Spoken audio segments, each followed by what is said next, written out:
Good morning, everyone. Welcome to Sunday worship at the First Unitarian Congregation of Ottawa, or FirstU. My name is Guy, and I am delighted to be your worship associate this morning. Whether you're taking part in this worship celebration, here in Worship Hall at FirstU, or from your home, or from wherever else you may be, whenever else you may be watching, you are welcome here.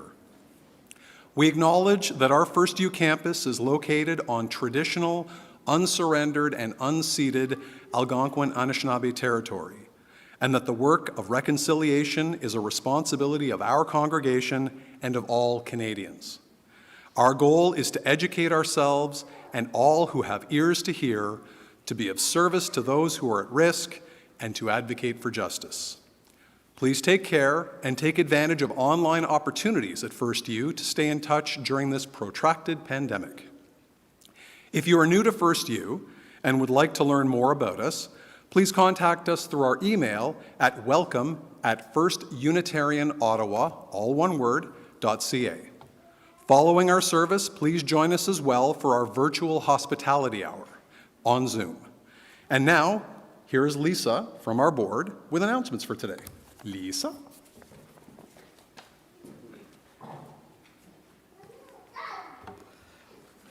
Good morning, everyone. It's good to see everybody. Wow, week 2 of our plastic challenge has finished. Are you rocking it or are you finding it hard? Make sure to add some sticky notes to the How's It Going boards, which, where are they? Back there. And yep. Or you can ask Donna to do it for you. Or go to the board, yes. And now we're going to move on to week 3 of the Plastic-Free Lifestyle Challenge. We've added a link to some businesses that offer alternatives to plastic. And a special deal from Cisador. Owners and sisters Jennifer and Andrea happen to be Joan Auden's daughters, and they're offering FirstU members a special discount. See the EUU, our weekly email newsletter, for more information. We have a long history of offering the Our Whole Lives OWL program, which is our healthy sexuality education program, and we have some exciting news. If you have children or grandchildren between the ages of 10 to 14 years old, we're going to be offering OWL Summer Camp this summer.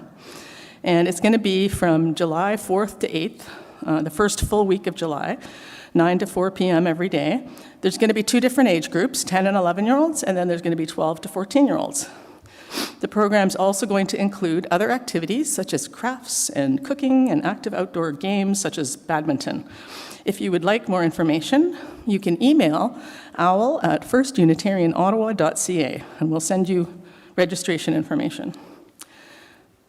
All leaders and those curious about being a leader or simply wanting to learn more about how we can communicate more effectively are welcome to join us at a Leadership Council meeting this Tuesday at 7 p.m. on Zoom. More details are in our newsletter, the EUU.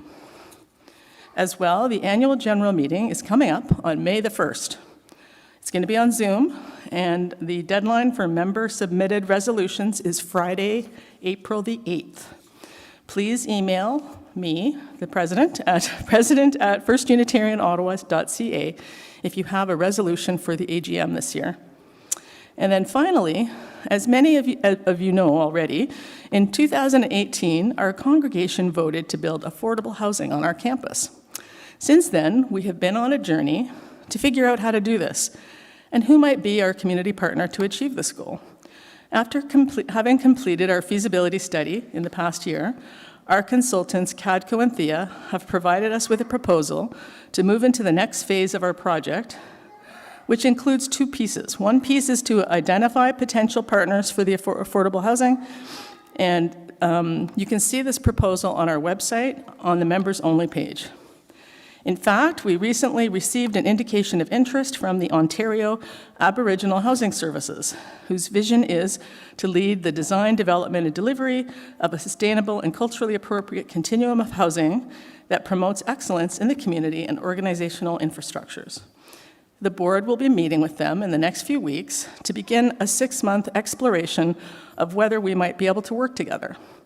At the same time, CADCO's project proposal is going to be about continuing community consultation with our campus partners and our surrounding community to create a comprehensive concept plan for our campus. This will include where the new buildings would be located and other important features of our campus. We are holding a town hall meeting on Tuesday, April 19th at 7 p.m. on Zoom so that we can discuss this next phase of the project and answer questions. We hope everyone will join us. Have a great day.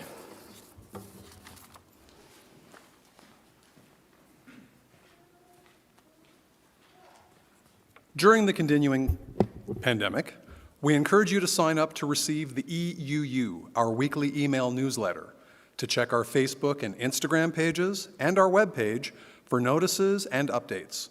Our calendar continues to be as full as ever, albeit much of it online. Whatever your heritage, whatever your faith, whomever you love, and however you identify, today you are part of our spiritual community.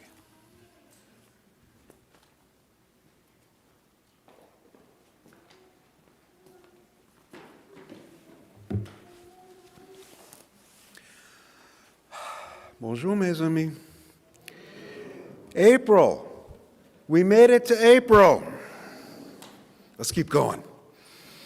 Good morning, one and all. Welcome to our weekly service from Worship Hall to those here and everyone watching wherever else they may be.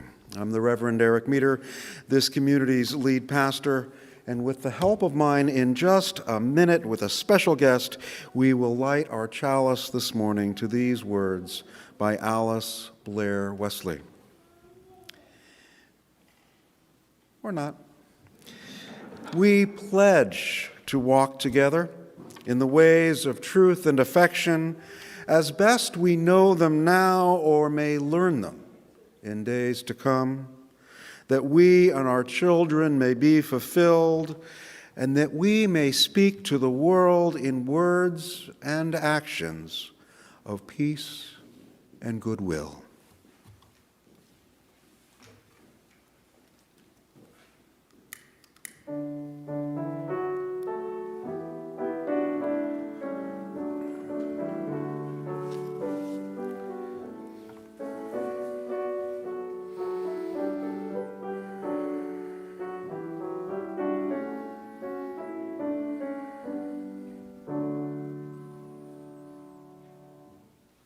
Our chalice is lit, and our young one reminded me that it's no fun to be put on the spot, is it?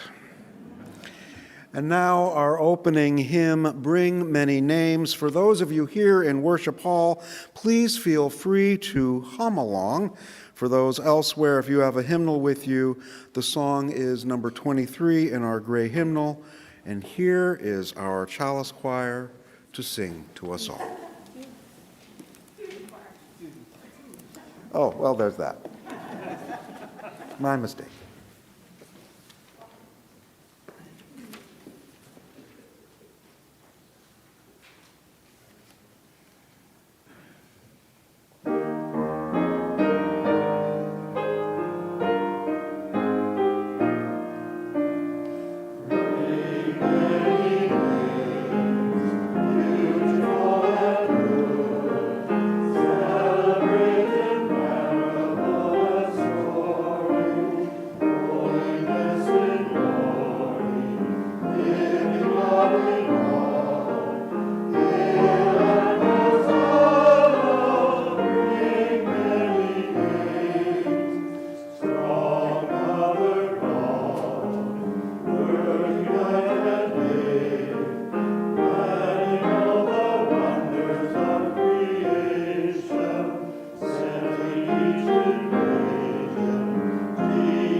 Thank you, Fusion Choir. That was amazing. It's so much nicer to hear this live in person in Worship Hall. YouTube is wonderful, but it doesn't quite do it justice. Our call to worship this morning is from Beverly and David Bumbaugh. Our church exists to proclaim the gospel that each human being is infinitely precious, that the meaning of our lives lies hidden in our interactions with each other. We wish to be a church where we encounter each other with wonder, appreciation, and expectation, where we call out each other's strengths, wisdom, and compassion that we never knew we had. Come, let us worship together.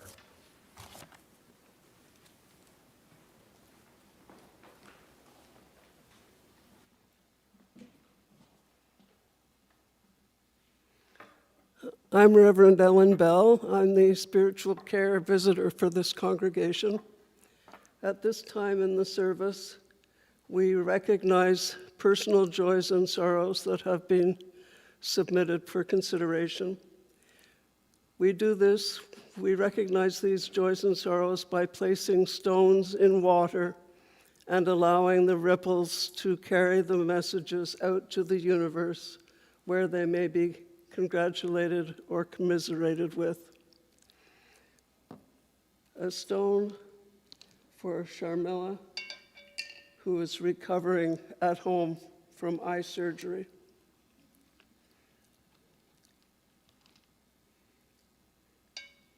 A stone for Desiree, who is the grandniece of Anne and Phil. She is a very sick little girl at CHIO, and we send her our most fervent wishes for recovery. And her mother has added that all prayer warriors, thought warriors, and love warriors to hold Desiree in their hearts. A stone for the ongoing strife in Ukraine.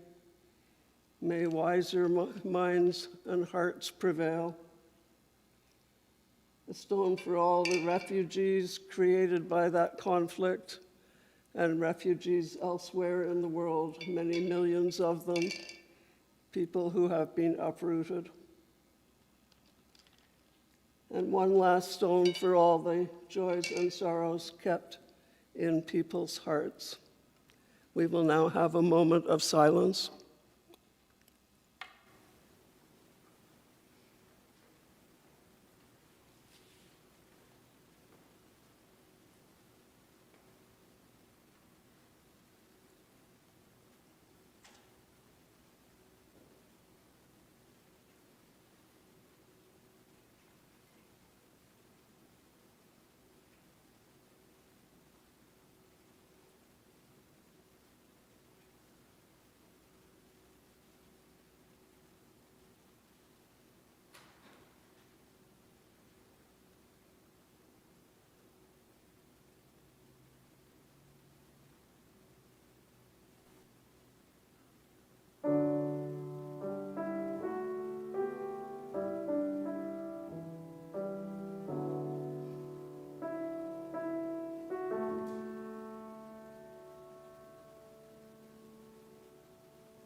Hi to everyone, it's Nao, your Director of Religious Exploration. I hope everyone's doing really well today.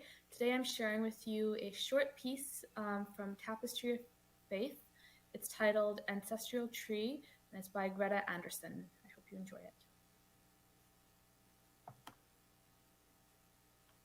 Have you ever thought of our faith as an ancestral tree? It can be awe-inspiring to see the numerous roots and branches that make up the UU religious family. The roots of the tree are the values we hold dear, such as reason, tolerance, and freedom, hope, faith, and love.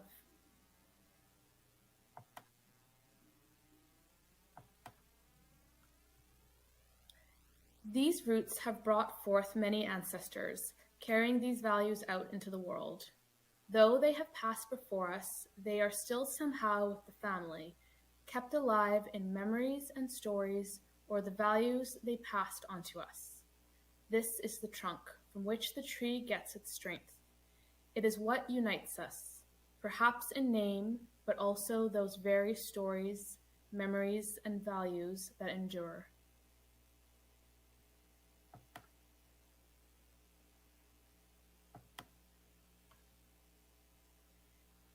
You know, many of the traditions our ancestors stood strong for, the inherent worth and dignity of every person, justice, equality, and compassion in human relations, acceptance of one another, and encouragement to spiritual growth in our congregations, a free and responsible search for truth and meaning, the right of consciousness, and the use of the democratic process within our congregations and in society at large.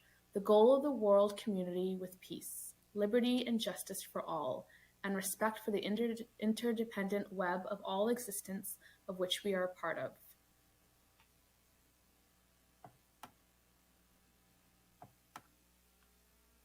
The family tree of Unitarian Universalism was watered by various streams of thought and belief. Unitarianism holds that God is one. Universalism holds that everyone is saved, not just a certain group. These are the two major streams of thought, but there are others. There are Eastern and pantheist traditions. Most recently, there are neo-pagan streams that can awaken our senses to the natural world, and atheist streams which can ground our thinking and rationality. All of our sources keep the tradition alive and organic, ever growing, ever changing.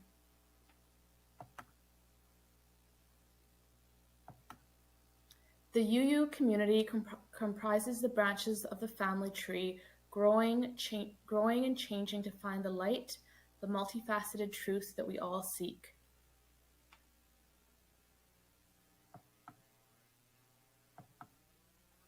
On these branches are leaves, individual members of congregations. Each leaf is positioned at a unique place to absorb the sunlight in his or her own way. These leaves give life to the tree even after they have fallen, nourishing the roots of our tradition with the reality of its members' truth-seeking, compassionate, justice-demanding, nature-conscious faith.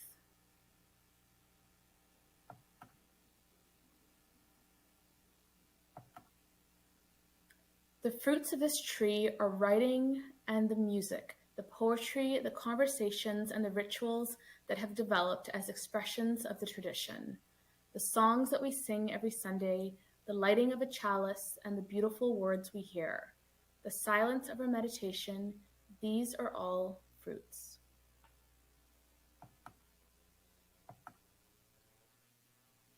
The congregation in which you find yourself is grounded, rooted in values and supported by a history of thoughtful, courageous, and unyielding people. It continues to grow and change, but will always be there to shelter and protect its members. You are the birds in the tree. You have taken the fruits of the tree. Through music and stories and friendships and conversations and actions, you have absorbed the essence of the UU tradition, being nourished by it and what it has to give.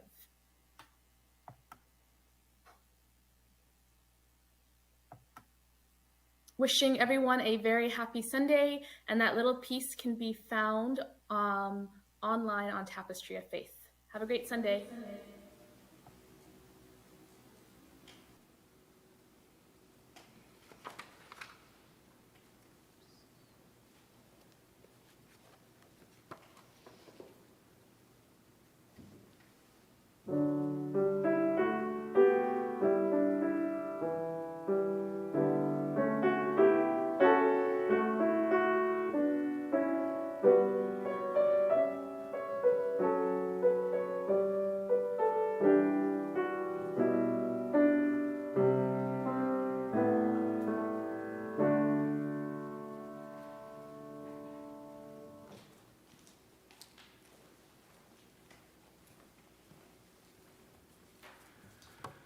Our reading this morning is from Unitarians in Canada by Philip Hewitt.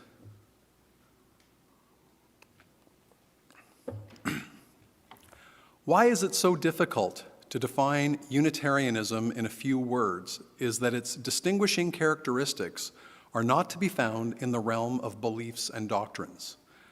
These are only the symptoms of something that lies far deeper.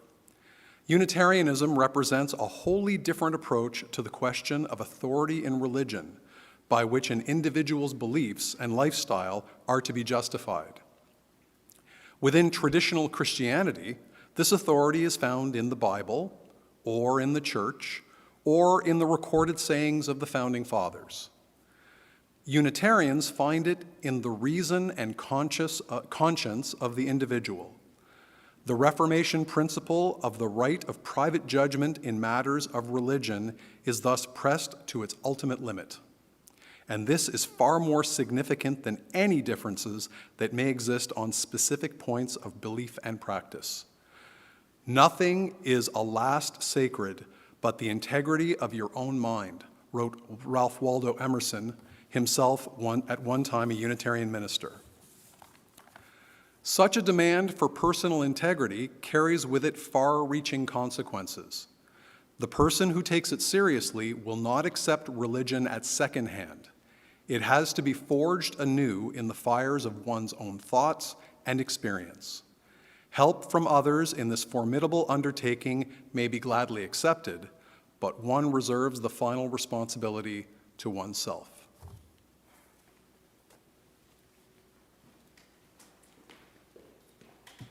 All right. I'd like to take this opportunity to invite Fusion back for the first of two anthems today. Our first anthem, Hallelujah, by Leonard Cohen, I think really needs very little introduction. We're all, being the prominent piece of Canadiana that it is. But I will take this opportunity to thank Fusion for being with us today, and note this is the first time we've had the full choir here to perform for you, and I'm very excited. So thank you.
Fusion Choir, you are a hard act to follow, and I will endeavor to do my best.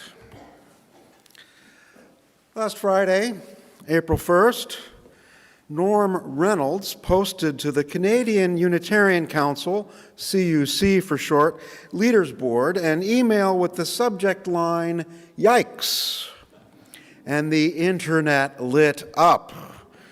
This was no April Fool's joke. He had asked the Oracle Google what Unitarians believe and received an answer that seemed to him and many others to be perhaps a century out of date. Namely, Unitarianism is a Christian religious denomination. Unitarians believe that God is only one person. Unitarians further reject the Trinity and do not believe that Jesus Christ was the Son of God. Period. End quote. They may be missing some things, this Oracle Google. And as I said, the internet lit up, at least the portion of it devoted to the Canadian Unitarian Council.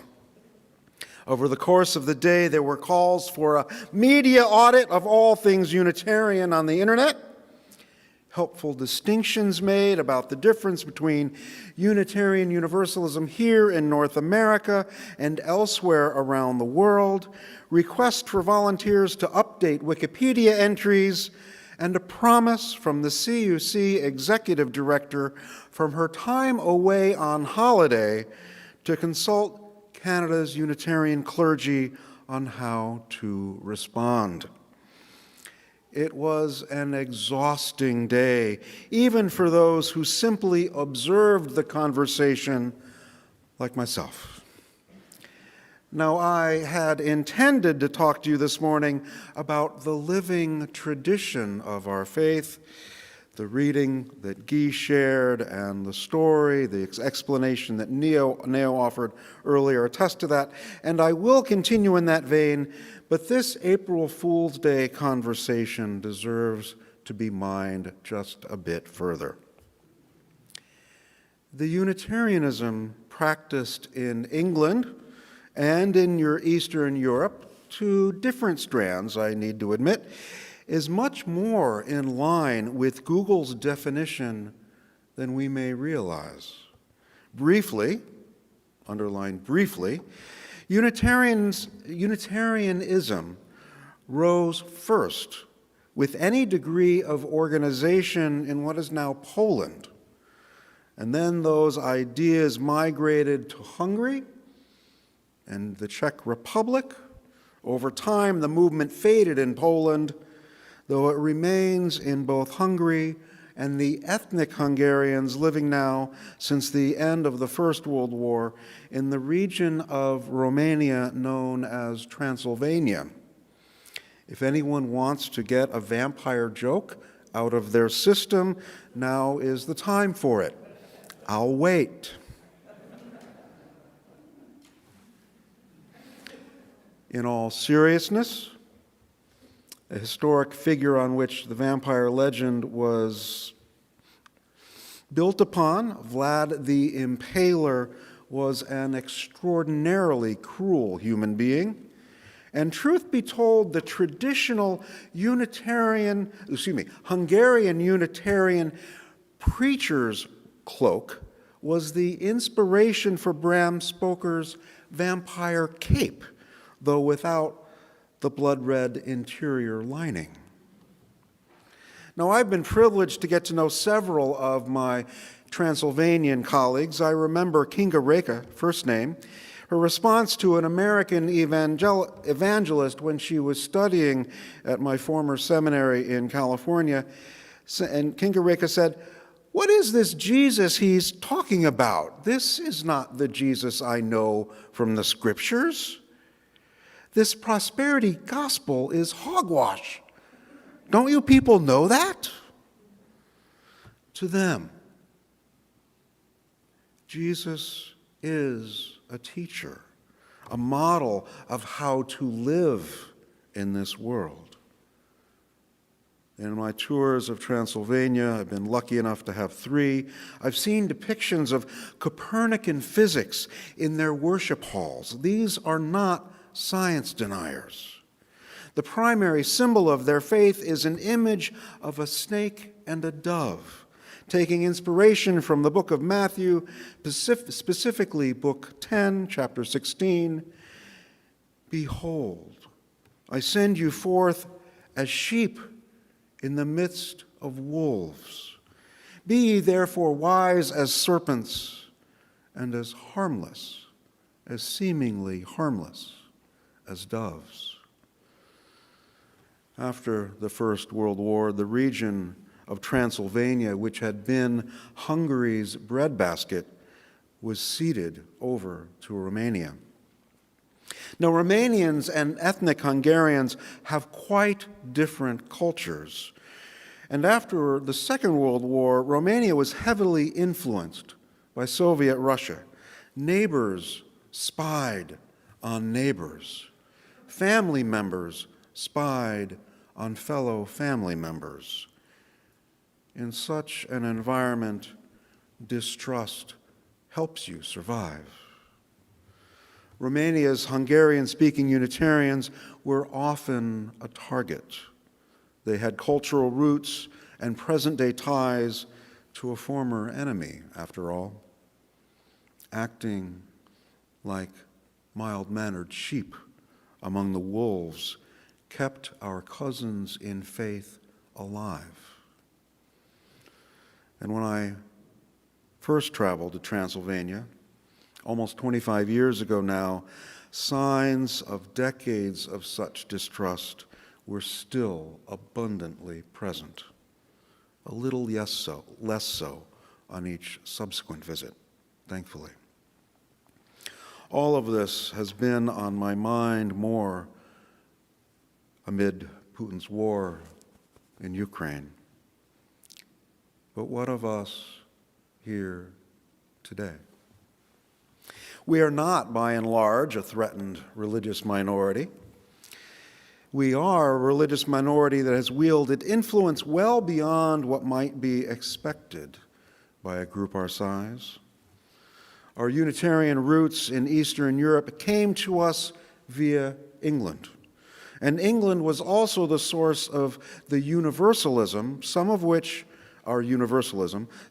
came to us directly from England and some via the United States. In short, the Unitarians took a magnifying glass of logic to the Bible and found Jesus never talked about a Trinity. God is one, they proclaimed. Universalists focus on their sense that a God of love would never damn humankind to an eternal hell. All would go to heaven in their view, universal salvation. In the middle of the last century, the two religious movements were distinct, though increasingly related. As Alex 3 weeks ago told the joke, the Universalists believed that God was too good to damn them, and the Unitarians believed they were too good to be damned.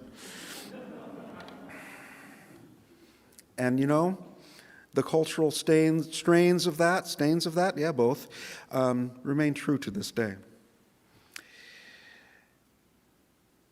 In the 1950s, the two separate, formerly distinctly Christian denominations, Unitarians by that point less so, merged their youth programs. 7 years later, in October 1961, the two denominations formally consolidated as the Unitarian Universalist Association. At first, this was a North American-wide denomination, but over time, however, the distinctions between Canadian and U.S. cultures prompted us here, those here in the Great White North, to go our own way, which we've been doing for nearly 30 years now. As an aside, some Canadian congregations still formally belong, paying quite a nominal fee to the Unitarian Universalist Association, in addition to the Canadian Unitarian Council. This congregation does not. If someone looks up Unitarian Universalism on the internet and looks for a congregation near them in Ottawa on the UUA's website, they won't find us. They'll find the Unitarian Fellowship on Ottawa's east side, but they won't find us. Far be it for this Yankee to recommend paying the nominal amount to make that possible, but folks, this is something we need to do. I'll be talking to our staff about it on Tuesday. Where did our board president chair go? There. Lisa, I'm looking at you. All right, enough of that. Let me get back on topic. Our living tradition. We are a covenantal faith, not a creedal one. Our Christian forebears, both Unitarian and Universalist, may have once ascribed to various statements of belief, but those statements changed, perhaps evolved over time. Slowly, the adherents of both Universalism and Unitarianism moved away from such statements. Our independent streak is seen most clearly in two major theological evolutionary periods in our history. The first is the Transcendentalist movement. The second is the rise of humanism in our tradition. I will outline this very, very briefly. In the early to mid-1800s, those who came to call themselves Transcendentalist grew tired of clergy who insisted on mediating between the members of their flocks and God, the sacred and the holy. Instead, they found inspiration in the natural world and their capacity to intuit and feel awe.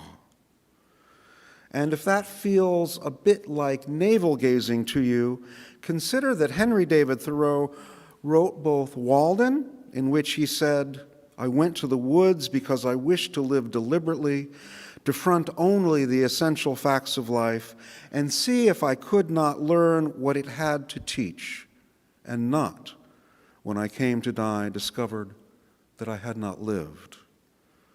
Thoreau wrote that, as well as the essay Civil Disobedience, which inspired the nonviolent resistance movements of both Mahatma Gandhi and Martin Luther King. Not so shabby for a navel-gazing layabout, who, as a grown man, while he was sitting and tending his peas by Walden Pond, still took his laundry to his mother to do. But I digress.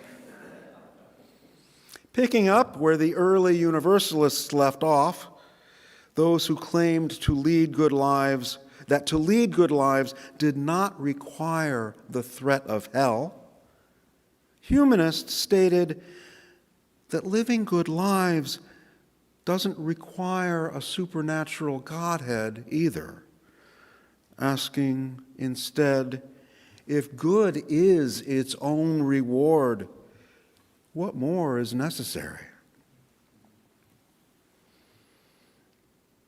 When the Unitarians and the Universalists merged into one denomination back in 1961, they chose some very specific language to set the stage.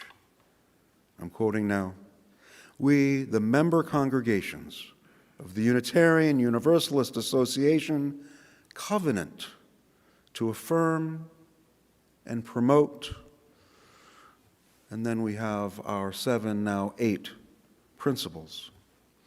This statement harkens back to the Congregational movement, in which parishes in neighboring towns reached out to one another for support as well as for fellowship.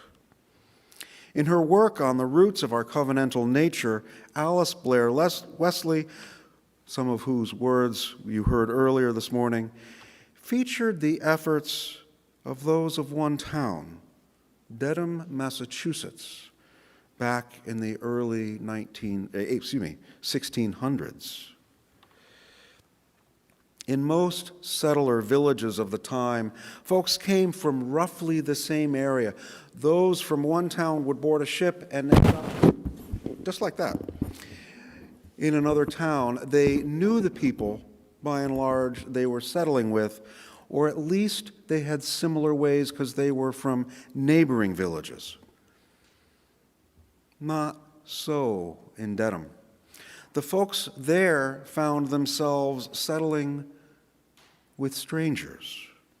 They considered themselves to be church people, but what sort of church would they build together? How would these strangers work together?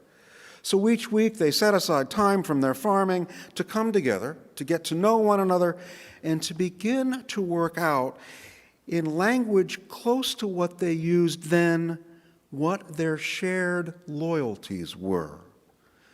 What would they promise each other? What loyalties to one another would they proclaim? That's bold. We don't talk about loyalties that way today. I don't talk about my loyalties very often at all. And yet, I do have loyalties to my wife and members of my family. To you, as members of this faith community, I strive to serve. And I'm sure you have loyalties as well. We all do, even if we don't talk explicitly about them, generally. But in Dedham, they felt the need to.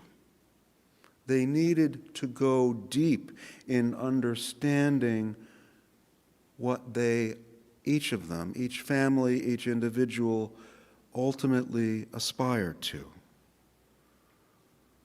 How could they not? They were living in a new land, new to them. They were settlers who couldn't afford to be strangers to one another anymore. During those weekly meetings, they began to form covenants, clear ways of behaving toward one another, and in time, toward their neighboring parishes as well. Thus, the congregational movement was forged, independent yet interconnected congregations in covenant with one another. This is not the covenant the historic Jews had with their God. This was a human covenant with other humans. As our religious educator, John Lou Johnstone, has said, a covenant is not a contract, but rather a statement of a voluntary relationship. The focus of a covenant is on the promises one person or group of people make to another person or group of people about how they will support one another and what shared values they will uphold together. Thus, when a covenant is broken or violated, the parties involved focus on restoring relationship through reconciliation and forgiveness. Most Unitarian Universalists would agree with the Jewish philosopher and theologian Martin Buber, who's credited with describing humanity as promise-making, promise-breaking, and promise-restoring people. Covenant, or a sacred promise, is at the heart of our free faith, she proclaims.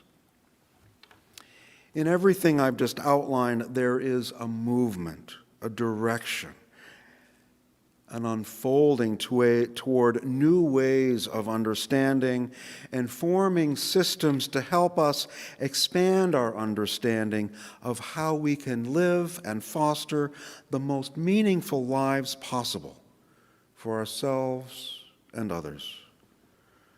James Luther Adams, who once taught Alice Blair Wesley, summed it up this way: religious liberalism depends on the principle that revelation is continuous.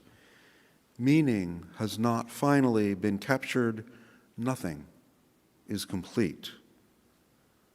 Revelation is continuous, or, as it is more often now phrased, revelation is not sealed. This is both a blessing and sometimes a curse. Unitarians are not by nature folks who are comfortable being bored, of letting things become stagnant. Instead, we're curious, striving to discern the best ways forward. These are our 8 principles, not approaches to life we claim to have mastered, but the most trustworthy ways we have found to lead and promote leading meaningful lives. And this can also be a curse in that we have a hard time feeling that we can rest in any certainty. At best, we remain curious. At worst, we have a tendency toward theological anxiety. We can't rest comfortably in what we know. Like sharks that always need to keep moving in order to breathe, we have to keep seeking out the next revelation, the next expression of what we understand to be true to help us make sense of this world of ours. This is, for better or worse, our living tradition. We don't know what will come next, but the journey, as it always has been, promises to be a great one.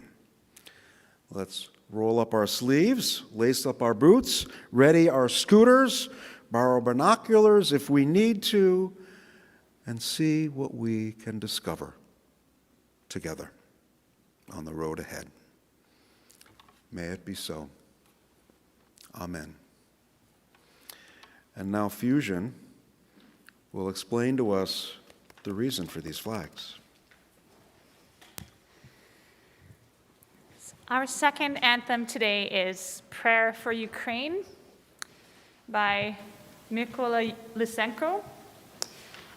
There's actually a connection between this piece and the prelude that I played today, which was composed by Reinhold Glier, who is from Kyiv, and was the composition teacher of Lysenko, who created a whole school of Ukrainian composition and is being sung a lot right now. So the words to this piece mean, which we will be singing in Ukrainian, Lord, O the great and almighty, protect our beloved Ukraine. Bless her with freedom and light of your holy rays. With learning and knowledge, enlighten us, your children small. In love pure and everlasting, let us, O Lord, grow. We pray, protect our beloved Ukraine. Grant our people and country all your kindness and grace. Bless us with freedom. Bless us with wisdom. Guide us into a kind world. Bless us with good fortune forever and evermore.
Thank you, Fusion, and thank you, Music Gen. That was absolutely lovely.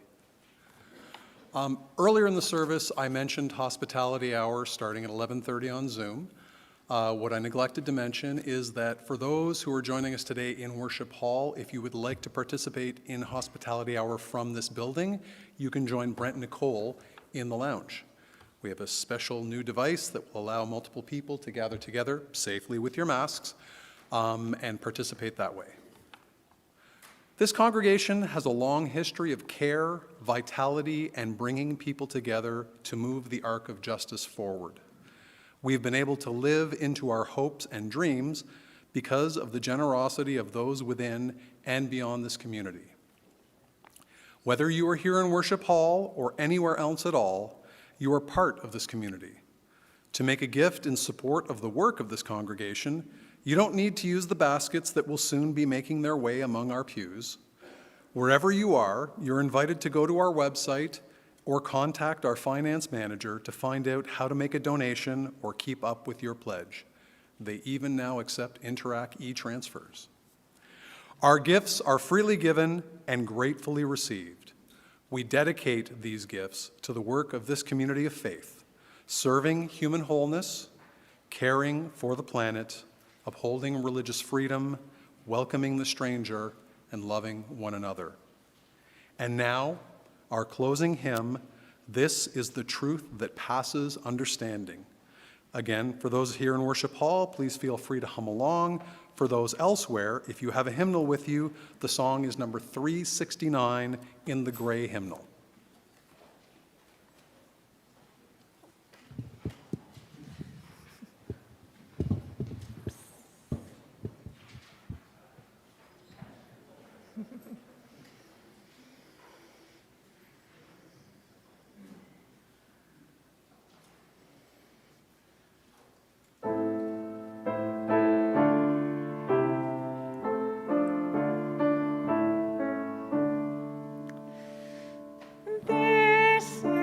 Truth that passes understanding. This is the joy to all forever free. Life springs from death and shatters every fetter, and winter turns to spring eternal.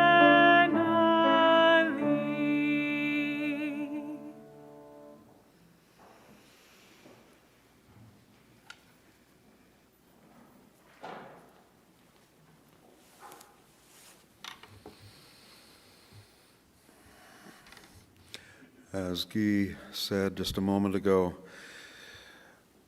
our online hospitality hour will begin at 11:30, either at home or in that room.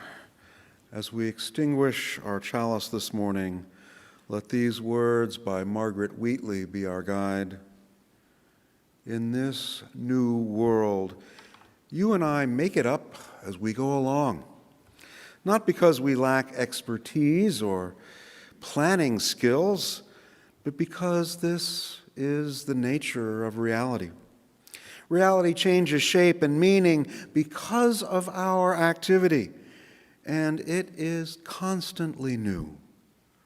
We are required, therefore, to be there as active participants. It can't happen without us, and nobody can do it for us.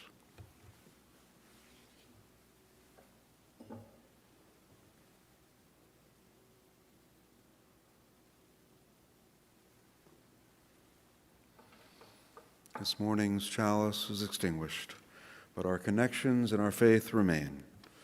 With that said, Jen, will you bless us once again?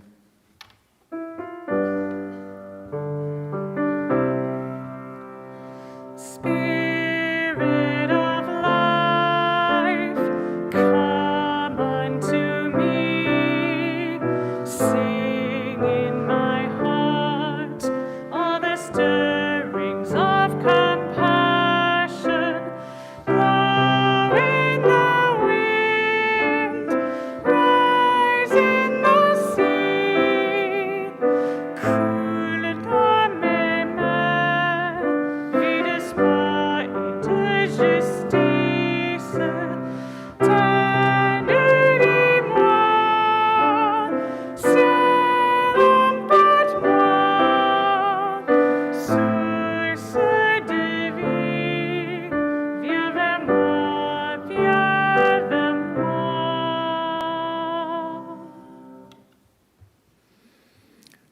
invite you to reach out the hands if you are within a bundle.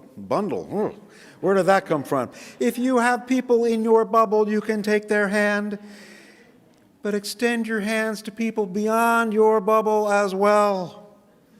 We are all in this together. Let us never, ever forget that. My friends, go in peace, go in love, go in joy. Let's help bring the spring, and let more justice roll in the lands where we walk. Go in peace, my friends. Go in peace.